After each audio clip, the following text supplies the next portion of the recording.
আজি মোৰ একমাত্ৰ ভাগিনজনীৰ পঞ্চমৃতৰ দিন আছিল। তাৰ উপলক্ষে আমাৰ ঘৰত ভাগৱত পাঠ এভাগৰো আয়োজন কৰা হৈছে।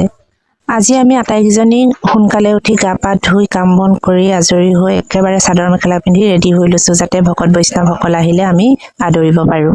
যিহেতু আমাৰ ভকত বৈষ্ণৱসকল অহা অকণমান দেৰি হ'ব বুলি কৈছে, তাৰ আগমুহূৰ্ততে আমি আকৌ ফটো ভিডিঅ' বনোৱাত ব্যস্ত হৈ পৰিলোঁ। এইফালে চাওকচোন, দুইজনী বাই ভনীয়ে মিলি আকৌ ৰিলছ কেইটামানো বনাই ল'লে।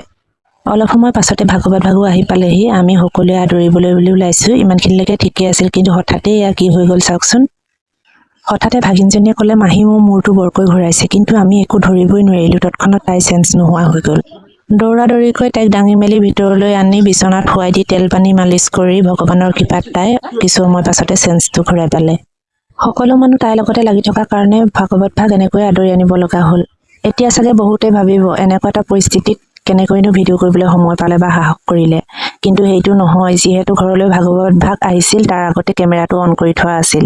সেয়েহে সকলো কেমেৰাত বন্দী হৈ পৰিছিল। এইফালে ভাগৱত ভাগ চলি থকা সময়তে তাইৰ লগত আকৌ একেটা পৰিস্থিতিয়ে দেখা দিলে। তাইৰ গাটো আকৌ বৰকৈ বেয়া কৰিলে। যেনে তেনে সকলোৱে মিলি তাই পঞ্চমৃতৰ নিয়ম ভাগ কৰি দিলে।